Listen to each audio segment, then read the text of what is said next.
Hello, world. What separated your deep ball from everybody else? My deep ball, it has a little secret sauce to it, man. Never get too high, never get too low, but just keep moving. The whole story is Carlos never beat me in any kind of sports in high school.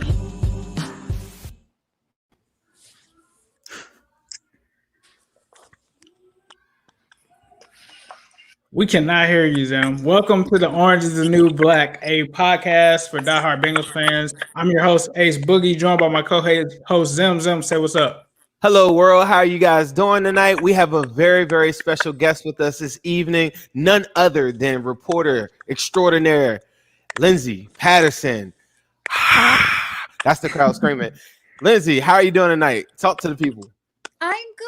I feel so excited to join your show. I've been watching you guys have players on. You guys kill it every week. I really enjoy what you're doing on the fan side. Thank you. Appreciate that. So you've worn several hats as a producer. You've also been a sideline reporter for high school around Cincinnati, Xavier, the Bengals, FC Cincinnati. You've also even reported on the weather, which I found that was pretty entertaining as well. How have you been able to balance like multiple roles and multiple tasks? It's really crazy. Honestly, it's one of those things. I always wanted to work in sports. I'm from a really small town, so I decided, okay, to do that, you're going to have to work several jobs, and that's one thing that I just started to do. I took the producing job when I was in college, and that ended up being producing for Sports Talk Radio, where I met other people. And you know, when you work in broadcasting, you don't do it for the money. You got to get some other gigs. So I started doing production on the TV side, and obviously wanted to do football, and did high school football in Cincinnati. It was kind of a fun thing to do because, football in Ohio is just fun. Everyone has an interest, definitely at the high school level. Got some on-air experience being a traffic reporter up in Dayton. Realized I didn't want to wake up at 2 a.m. anymore. Wow. I go from traffic to Cincinnati to do football during the day, during football season, and then we would have our Bengals show Beyond the Stripes at night. So it made for a long day, but honestly, it was just balancing everything and just getting that experience, because I think one of the biggest things when you want to work in broadcasting, it's not always about the on-air stuff. It's really, you got to learn the production side. You got to learn how the audio works. You got to learn, obviously do your homework. So all of that was more important to me than any of the on-camera stuff. So it's been a fun ride. I don't know if I, would recommend it that way, the way I took it, but it's been a lot of fun. You mentioned that you're from a small town, Sabina, correct? Sabina, but everyone Sabina. So Sabina, where you went to East Clinton High School. Can you tell us a little bit about that? Because someone right now might be from Sabina that is listening right now. We have a whole bunch of people from Ohio like on here right now live. Yeah, I mean, we had drive your tractor to school day, you guys. That's pretty how small town I was. I graduated with 86 kids. It wasn't too exciting. We were Division 5. We never really made it to postseason or the playoffs or anything like that. But yeah, my school was in the middle of a cornfield. I'll tell you that right now. Okay. So we kind of talked about how you had like different roles. In the event that you have like a scheduling conflict, let's just say, for instance, there's a FC Cincinnati and a Bengals game going on at the same time. Like, how would you handle a scheduling conflict like that? I've done that before. And honestly, we always had, if we're on the road with FC Cincinnati, I would do the FC Cincinnati game first. I've balanced it. Last year, we had a game in Montreal. Our plane landed at CBG at 11:15, and I made it to Paul Brown Stadium by 1 o'clock for kickoff. Wow. So, sometimes you just got to balance it. And then honestly, I mean, you guys know, sometimes you get that adrenaline rush and it's so exciting and fun, even though you might be on a couple hours sleep. Right. I've been able to balance it a little bit, but it's been fun. I've liked it. That's dope. Well, I think since most of the stuff that we did that was really cool was like kind of during quarantine, we're just like in our sweatpants and we're not like really grinding it out like on your level yet. So I'm not there yet. But let me ask you, like, out of all the stuff that you've done over the years, like all the teams that you covered, whether it be Xavier, UC, Bengals, like, what is your favorite like club to like cover and why? Oh, that's such a good question. I would definitely say Bengals just because it's the one I've had the most experience with. I got the job doing Enquire stuff probably almost 7 years ago. They wanted to do a Bengals show. They felt like it was kind of before they were doing Bengals line live out at bars or anything like that. And they're like, we want to do something that's kind of about the players and more about the players behind the scenes. So they asked me if I want to be a part of it. And they heard I like sports. I had that production background over on ESPN 1530. Got the job doing that, and honestly, it's been a blast. The Bengals locker room, and I'll tell you right now, for the past 6 to 7 years, and obviously this year it's all Zooms. It's been one of the most respected. I've always enjoyed covering all of the guys. Yeah, it would be better to cover some more wins on the reporting side, but to be honest, it's been a blast. I mean, the 2015 season, it's really hard to top that. Unfortunately, it ended the way it did in the playoffs, but that team was definitely one to remember in Cincinnati. Definitely. So you grew up idolizing several prominent female sports reporters. Obviously, I feel like you kind of elevated to like the new age one for young women in Cincinnati to look up to. What kind of advice would you give them in terms of trying to get into that career? I think one of the things, I mean, even you guys, you understand, you might watch somebody, it could be on social media or digital or, production, broadcasting, and you say, I kind of want to do it that way, or I like how that person does it. But honestly, I think the biggest thing, and I've had idols, plenty of them. I know a lot of people, when they think of women in sports, they point to, you want to be the next Erin Andrews. And it was honestly not Erin Andrews. It was Sam Ryan, who was on the NFL sidelines a long time ago for CBS. And I said, I want to be that girl. Look at her on the sidelines talking ball. And I think my advice to girls, and I tell them in college classes these days that, get the internship, get the experience. The experience is so important. I know, obviously, people want you to go to school, and that's important too. But I'll tell you, I got more of my jobs from the experience that I had than anything that was on my bachelor's degree or anything like that on my resume. People want to know what you've been doing, and honestly, make your own path. It sounds really cliche because one day you're going to look in a book and, read how someone else made it. And this is how another person make it. Everybody's different. One boss could have said yes to you that said no to someone else. It's really just kind of depends on who you're talking to, who you're interviewing with. And honestly, no path will ever be the same. I don't think anybody will want to take all the 20 jobs that I did to work in sports broadcasting. It's different. It's a long road. And sometimes you can't be afraid to leave home. I think, honestly, when I look at the big picture, because I've stayed close to home, my family's like an hour away, and I've been grateful for it. But don't be afraid to leave. Don't be afraid to leave, because obviously you can always come back if you want to. Right. I mean, it's crazy because you're saying that, and I was helping some guys out the other day, right? It's these kids that were doing a show, and the guy hit me up. He was like, "Man, you want to like I need some help with a show, da da da." And I was like, "I don't think I'm the guy for it." But the one thing I kept on telling him, I was like, "Hey, like whatever you do, like don't just try to copy like whatever somebody else is doing. Just be yourself."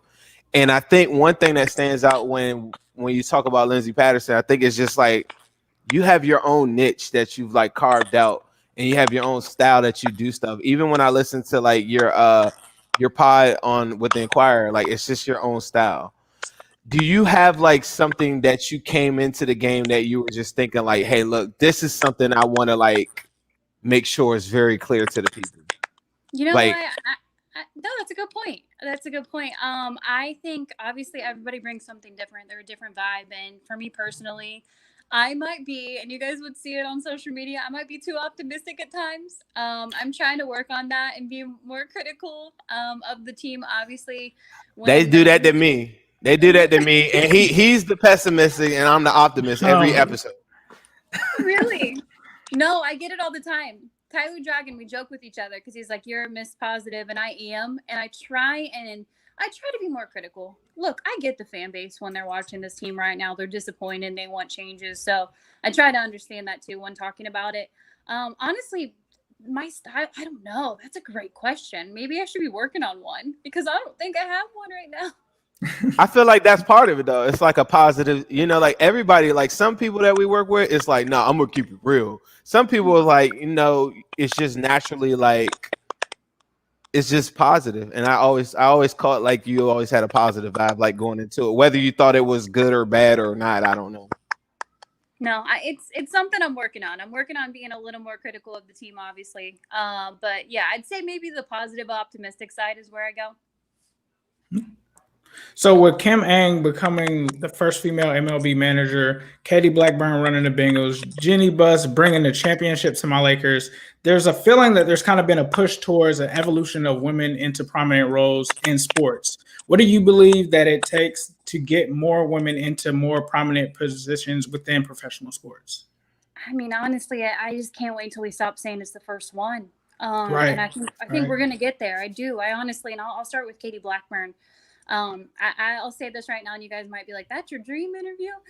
I would say sitting down with Katie Blackburn would be someone who I'd like to just sit down with and talk to about her time with the family. I mean, I feel like she'd have some interesting stories, and I know a lot of people are saying, "Well, she got that job because obviously it's family." I don't agree with that. I mean, she's honestly someone who worked her way up. She does a lot of the behind the scene contracts.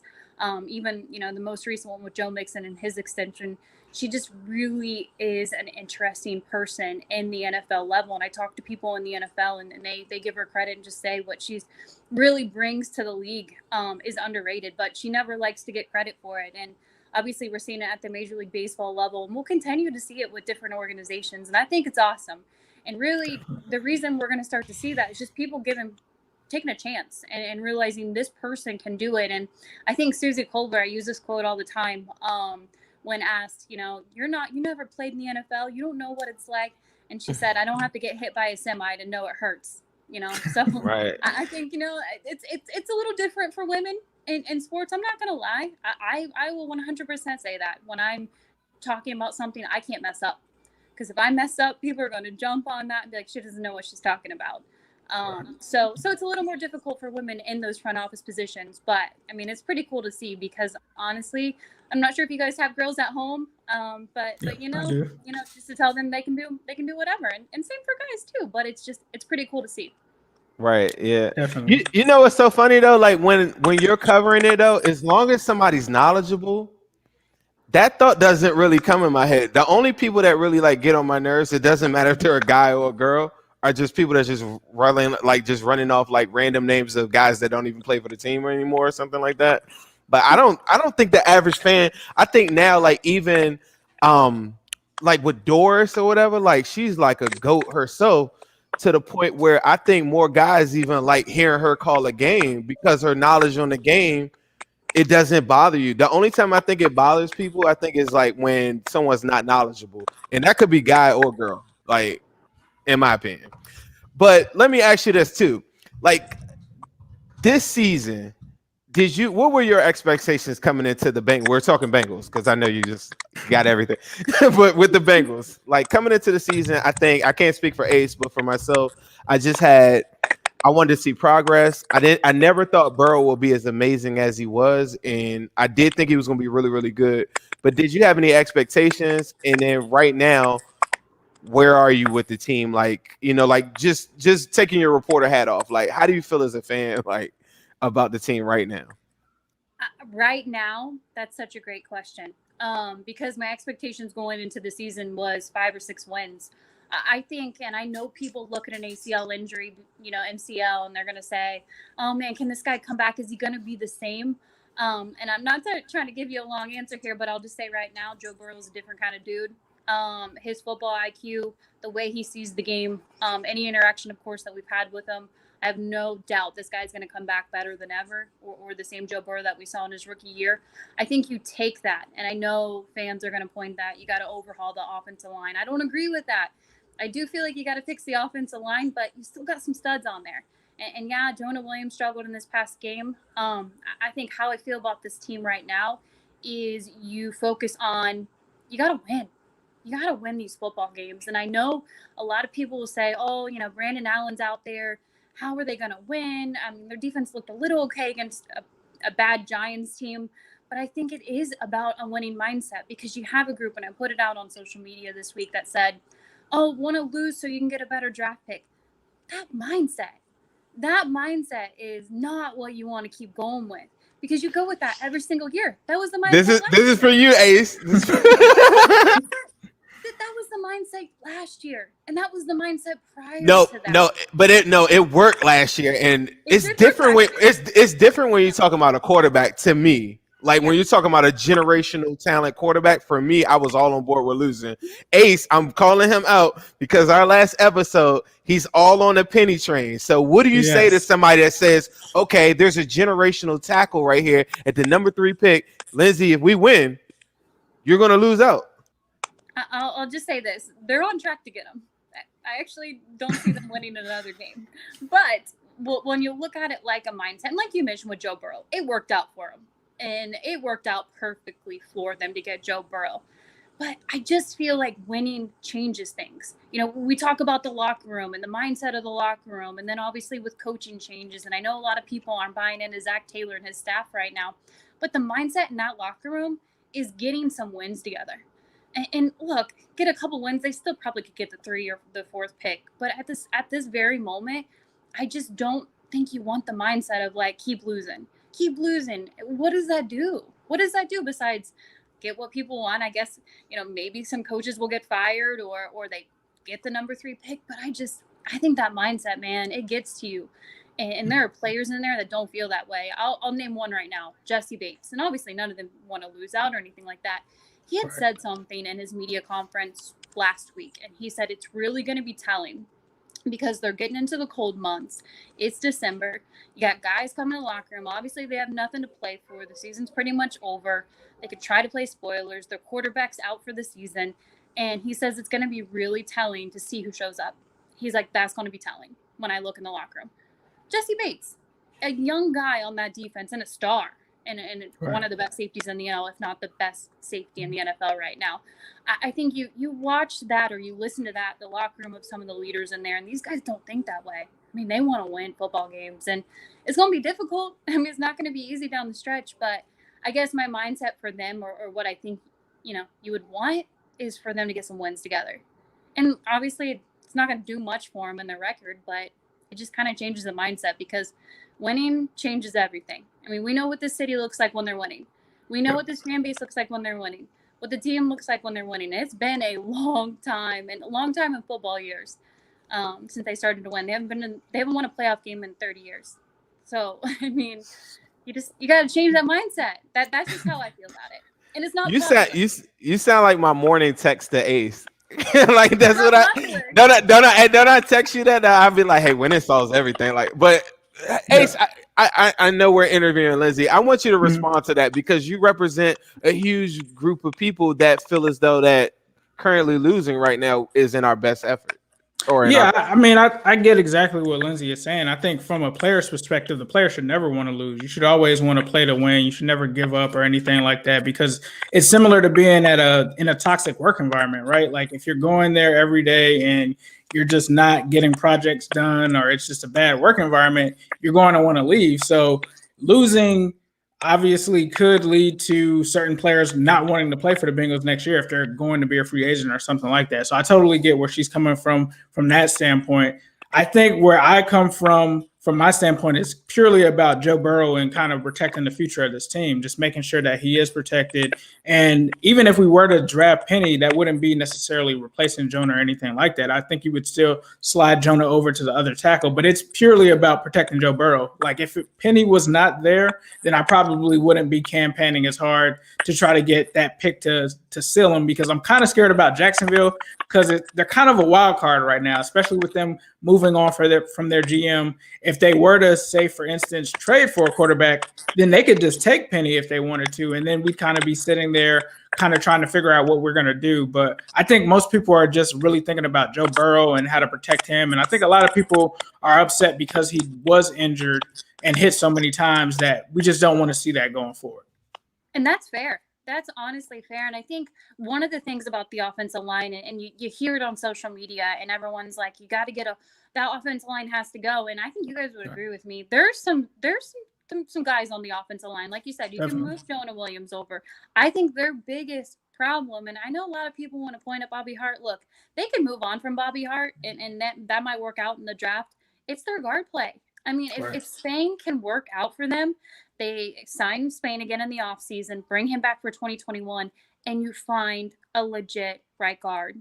And I think that does wonders for an offensive line. And I'm with you. You got to protect Joe Burrow. And that is their fault for not doing that. You've got to protect your investment. And that's just the biggest thing you can point at right now. What happened to Joe Burrow? And I get where fans are frustrated. And I think, they get from the frustration to mad to obviously they were sad about it. But I think there's just some tweaks with the offensive line and it can get better. And hey, look, they're in line to get the number 3 pick. When I look down the stretch, I just don't see a win. I mean, could they surprise everyone and pull one out? Maybe, but I just don't see it. I don't. But I guess my just mindset is like, yeah, the losing can really get to a city. And this city just sees a bunch of F's right now. Definitely. I feel like everything you're saying is like you just stole every text that I've ever sent the Ace like in the last 2 weeks. I just told him this morning. I said it makes people feel like you talked about sitting down with Katie Blackburn. A guy wrote a message to me on Instagram. It was like the first thing I read when I woke up today. He read this long thing. He said they got to understand at the front office that this is just bigger than football. He was telling a story about how one of his friends died and he was a real big Bengals fan. He was just like telling me like how everything in his life kind of comes full circle with the Bengals every week. And if I had a chance to talk with Katie Blackburn and stuff like that, I would have to be very honest and say there feels like times where you guys haven't gone all out on every single thing. And to us, it's not just a financial thing. It's like I gotta give, how you're saying you're being super positive. I have to talk to people on here or on my Instagram or Twitter like weekly after a loss and be like, hey, look, man, everything's cool. You gotta go get around your loved ones. Like, I don't know.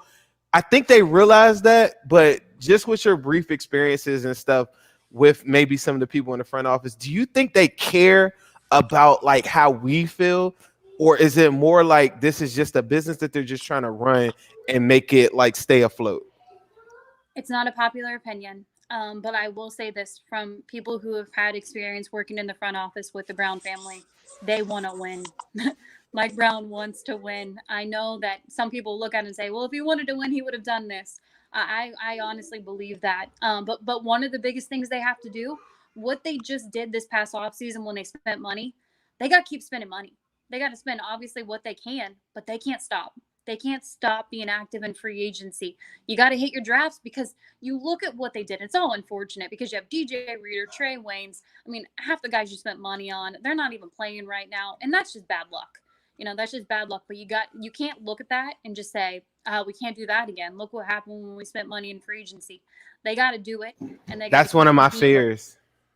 Yeah, they got to compete with other teams, and I think I think that family wants to win, but at the same time, I mean, it's obvious to a point, and you gotta make moves, you gotta change. Let me ask you guys this, and not to turn things around, but obviously, you look on social media right now, and a lot of people want Zach Taylor gone and want his staff gone.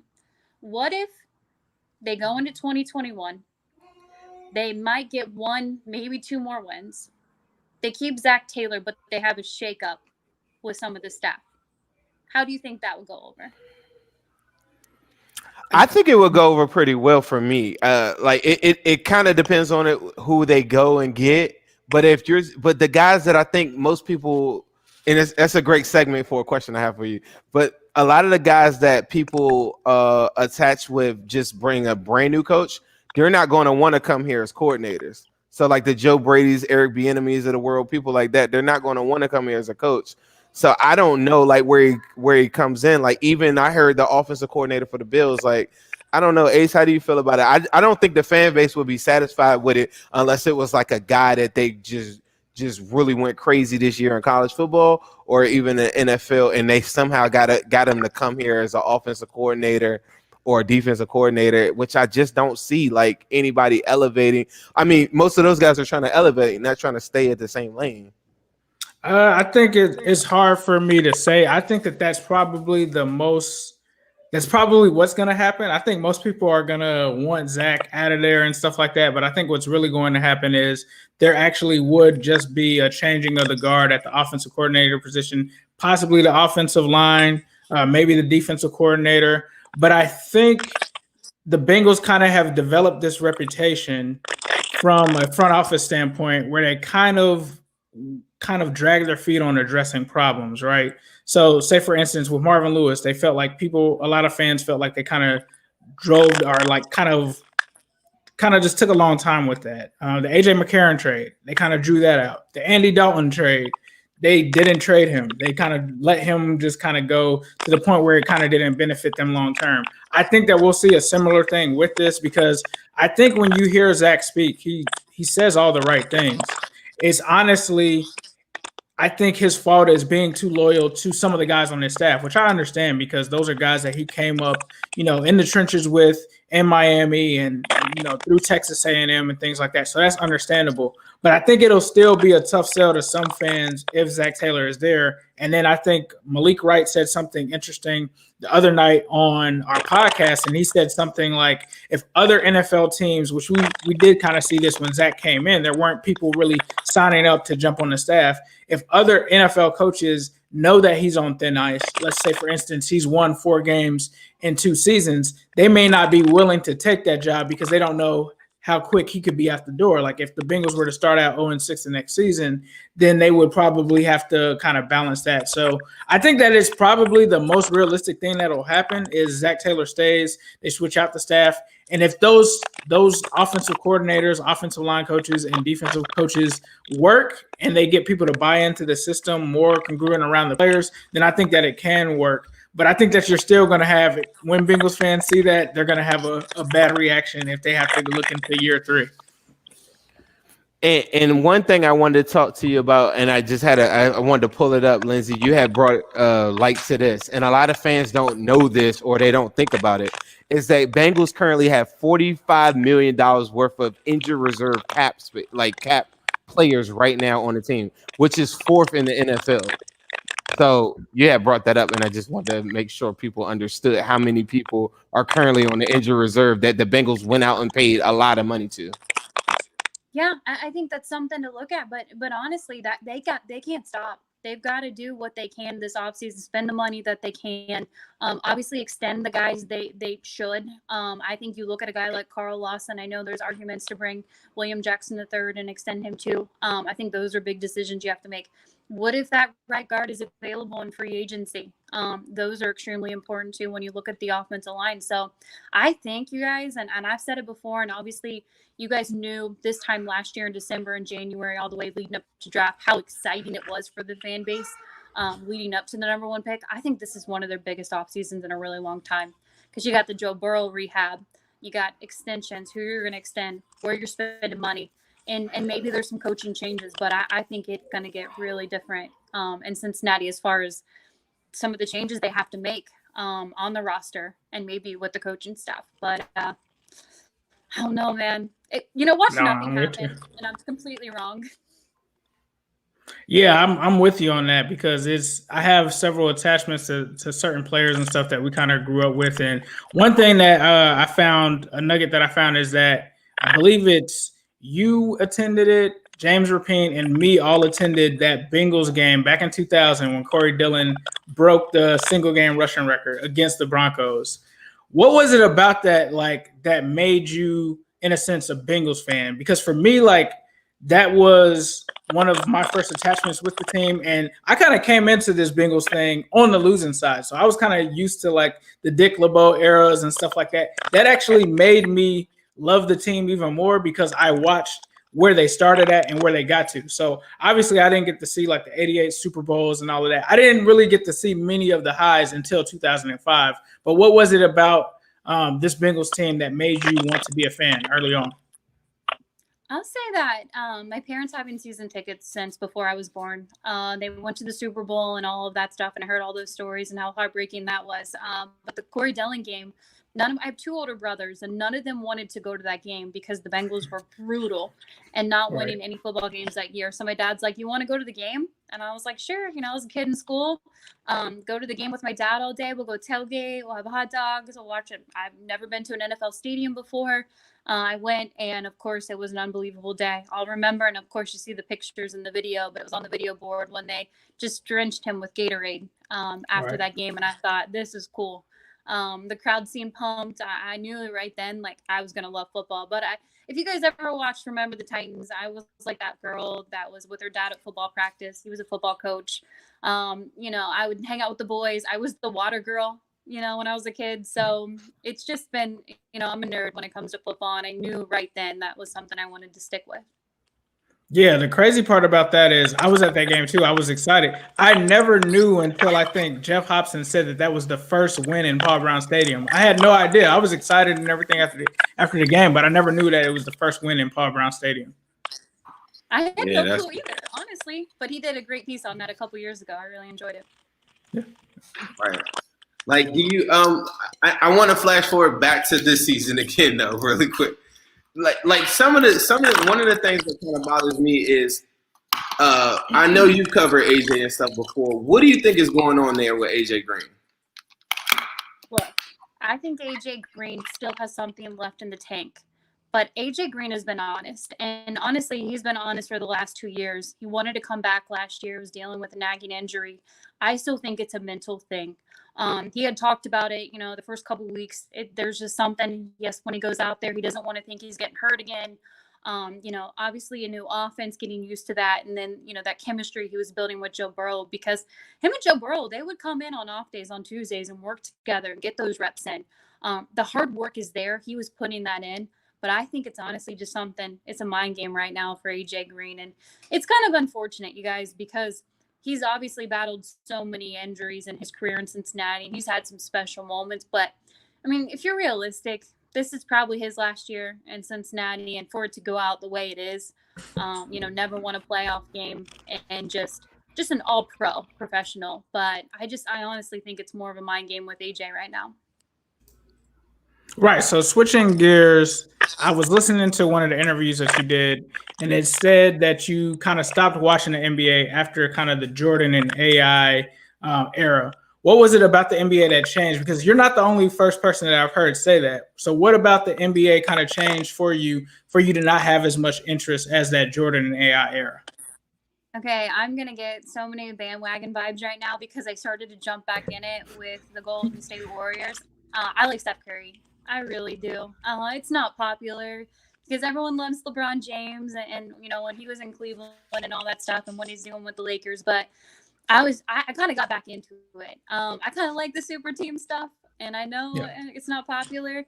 But yeah, growing up, obviously having two older brothers, they were huge Michael Jordan fans, and I just loved that. I loved the 90s. I loved, now I'm going to sound really old, but I remember like QVC, like you could call QVC after your team won the championship and got like your t-shirts on there, all the 90s. Oh yeah, swag. I remember that.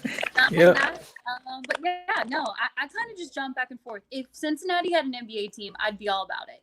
NBA games are so much fun, and I'm just bummed we don't have a team right now. I'd be all in. Yeah, I hope that one day they bring the Royals back to Cincinnati. Unfortunately, they're the Kings now. Kings aren't doing good, so they can come on back to Cincinnati whenever they're ready. Yeah, that's the first thing I think we're going to disagree on. I'm not a Curry fan at all. I feel like he's like ruined so much of my life. I've lost money. I've lost everything on Curry. I can't stand it. Say now, I definitely think he's one of the best point guards of all time. Like clearly, so. Or whether you categorize him as a point shoot guard, I don't know. But I think with Curry though, he's kind of revolutionized like the NBA. Like he's completely changed it himself just with the 3-point shot. So like now everyone shoots threes, and sometimes it's more exciting. So I can get where she's coming from on the Curry train. I actually believe that back when they were kind of emerging, the Warriors were kind of emerging, there was like people that just didn't like LeBron that just jumped on like the whole Steph Curry thing. Because I even remember people saying that Steph Curry was better than LeBron at one point. So I definitely feel like Curry made that way. But I think once KD joined the Warriors, that's when they just went like hell. It was like the NWO or something just happened in the NBA. No, I agree with that. And I love LeBron. I mean, he's obviously so much fun to watch. He's kind of like our Michael Jordan growing up. But yeah, I don't know. The super teams, I'm kind of all for it. And I'm kind of pumped that NBA season's right around the corner. Definitely. Right. You once had a very famous quote that you probably never even remember. I tracked it down. I'm doing a little bit of reporting skills of myself. This is in November 28th of 2012. You said Jim Harbaugh is a smart man. You don't even remember tweeting that properly. But with that said, what do you think about Jim Harbaugh? Me and Ace are getting people on the Jim Harbaugh train. Are you going to get on with us? Okay. So I don't think that anybody should make any comparisons. Obviously, the struggles, what he's dealing with in Michigan, it's different. We've seen what he was able to do in the NFL. I just don't know, man. I really don't know. I think, I mean, his days are numbered in Michigan, but I don't know if I can jump on that. I don't know. But what about let's go back to the 49ers days though. Like what about that? Like I mean like that's what we're basing most of this off of. And that's what it should be based on. And all of that stuff for any coaching hires. I mean, you can even say that with coordinators right now who go back to the college level, who might leave the NFL, and some will say, oh, they're struggling. How are they going to do at the NFL level? But they've had that past success. And I think you should with Jim Harbaugh. If you're making that comparison, obviously go back to his San Fran days, what he was able to do in the NFL. I just don't know.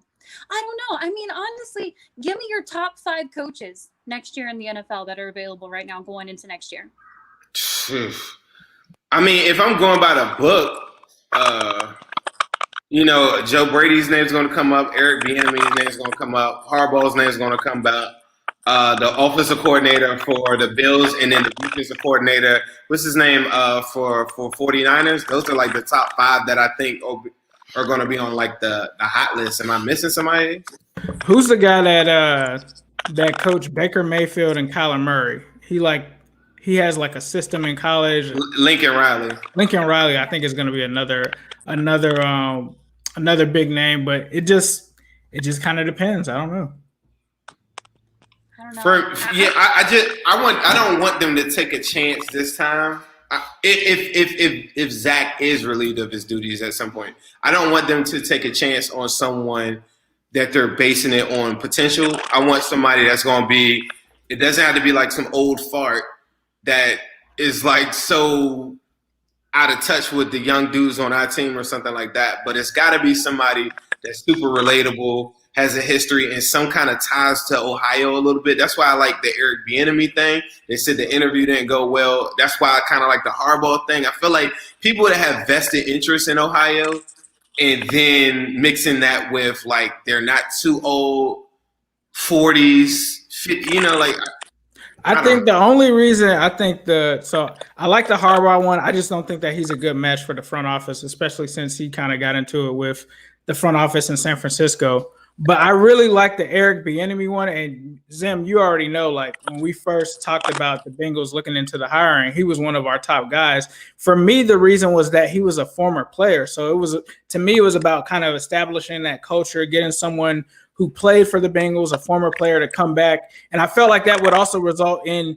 him bringing other former players onto the coaching staff. So he was good friends with like Jeff Blake and obviously Willie Anderson and stuff like that. So him having that, not only having that, but also having ties to Andy Reid, it was just like, man. But obviously we did not go with him. So it'll be interesting to see how that plays out going forward. Oh, go ahead. I'm sorry. I feel like Bieniemy. I think he's going to go to Houston. I mean, what a perfect situation for him, and bring the GM that he wants, or the GM gets hired before him, and you get to work with Deshaun Watson. And I just think that's where he's going. So I know a lot of people are pointing towards him. I'm like, he hasn't come to Cincy, and I just feel like that's a missed opportunity. I think it's a missed opportunity for a lot of NFL teams that didn't hire him. I mean, you look at the last 2 years, and they missed out on him. And I can't wait to see him be successful as a head coach in the NFL. And it's going to happen in 2021. But Joe Brady, man, imagine him coming to this team.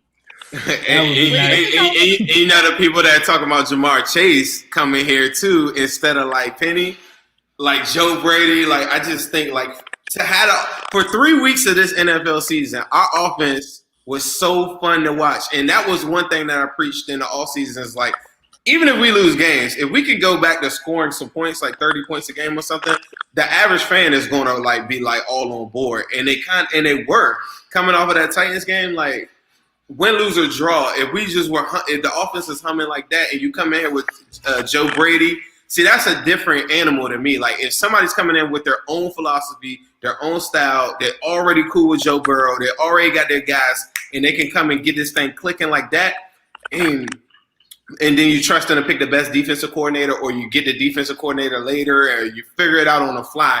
However you do it, as long as you're scoring points, like at worst, that makes a healthy Joe Burrow like 7-9. Honestly, the only reason why I think it might be less than that maybe is because of the division. But what I want, just to close off that one point, I just want somebody that's just like Mike Tomlin. I get a lot of flack for this because I absolutely hate the Steelers. But Mike Tomlin is the most underrated coach in all of football. He has never had a losing season.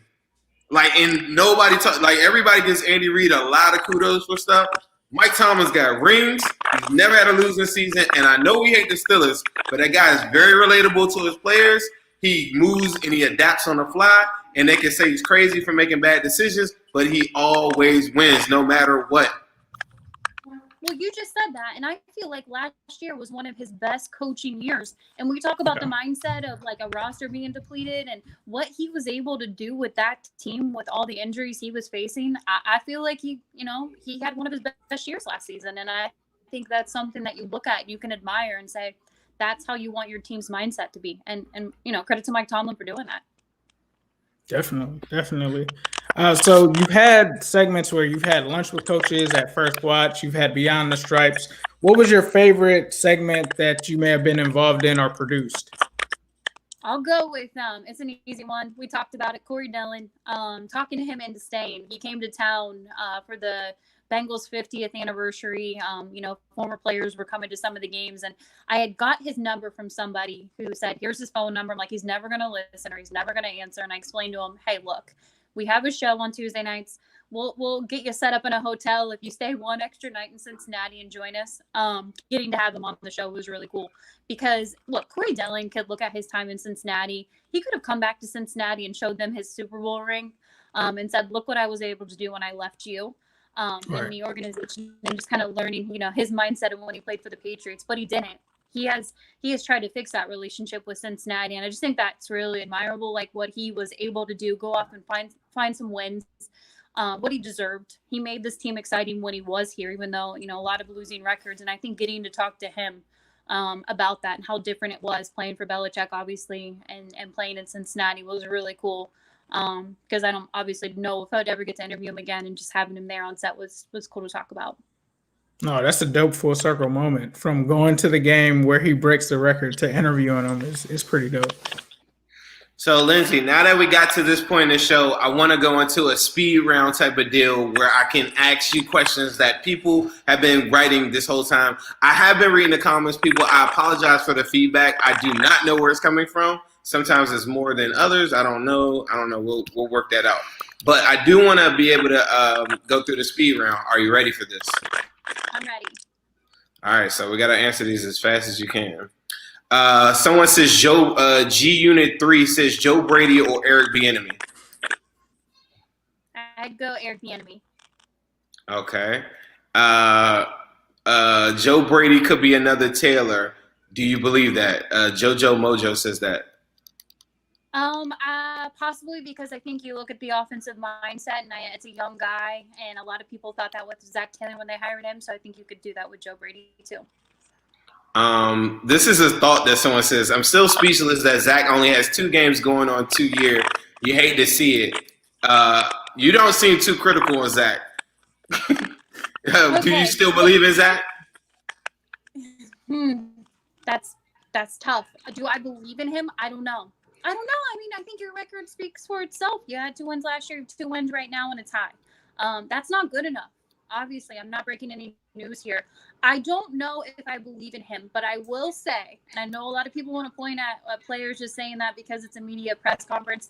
Joe Burrow, what he said, what he's, extended, explanation on what Zach Taylor's been able to do at the helm, I feel like the quarterback believes in him, and I think that's an important relationship, obviously. But I don't know how long that leash is with him. I don't know, and I wouldn't be surprised if they move on after the season. Someone else said UC or Xavier.